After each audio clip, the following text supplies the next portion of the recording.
ফেনীর মোহরী নদীতে আবার ভাঙন সৃষ্টি হয়েছে। ফুলগাজী সদর ইউনিয়নের উত্তর বড়ইয়া গ্রামের বণিকপাড়ায় এই নদী ভাঙন সৃষ্টি হয়। ফুলগাজী উপজেলা প্রশাসনের উদ্যোগে নিরাপদ স্থানে সরিয়ে নেওয়া হয়েছে স্থানীয় বাসিন্দাদের। দর্শক, মোহরী নদীর ভাঙন নিয়ে আরও জানাতে ফেনী থেকে যুক্ত হচ্ছেন সহকর্মী আজাদ মালদার।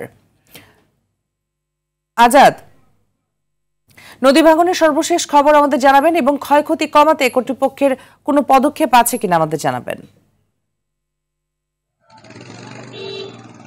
জি, আপনি যেমনটি বলছিলেন যে ফেনীর মোহরী নদীর ভাঙন, যে এখানে গত কয়েকদিনের টানা বৃষ্টি এবং এই পাহাড়িয়া ডলের উজান থেকে নেমে আসা ত্রিপুরা রাজ্যের এই যে উপর থেকে পানিগুলা যে আমাদের এই লোকালয়ে প্রবেশ করছে মোহরী নদী, সিলুনিয়া নদী এবং কহুয়া নদীর মাধ্যমে, যে এখানে যে টানা বৃষ্টির কারণে এখানে পানি এমনি তো জলাবদ্ধতা, তার তদুপরি এখানে মরার উপরে খড়ার গা, এখানে যে উজান থেকে নেমে আসা পাহাড়ি ডলে এই যে মোহরী নদীর এই তীর বাঁধ ভেঙে যে সমস্ত এই যে গতকালকে প্রায় 2-3টি এলাকা বাঁধ ভেঙে যে প্রায় বেশ কয়েকটি গ্রাম অর্থাৎ 7-8-10টি গ্রাম এখন বন্যা কবলিত হয়েছে।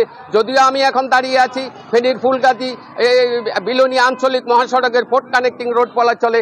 এখানে আপনি দেখতে পাচ্ছেন আমার পিছনে যে এখনো 1 হাঁটু পানি। গত রাত্রে এখানে পানির স্রোত নেমে গেছে। এখানে এই বাজারের লোকালয়ের হাজার হাজার ব্যবসায়ী দোকানপাটে পানি ঢুকেছে, তাদের কোটি টাকার সম্পদ হানি হয়েছে বলে তারা আমাদেরকে জানিয়েছেন। এখানে আমি এখন যেহেতু লোকালয়ের কি অবস্থা আপনারা বুঝতে পারছেন, যে এখানে লোকালয়ের পানিগুলা যে রাস্তাঘাট, এখানে যে শিক্ষা প্রতিষ্ঠান সহ বসতবাড়ি এবং যে মৎস্য গেট, পশু খামার সবকিছু তলিয়ে গেছে। এখানে অনেক ক্ষতিগ্রস্ত হয়েছে।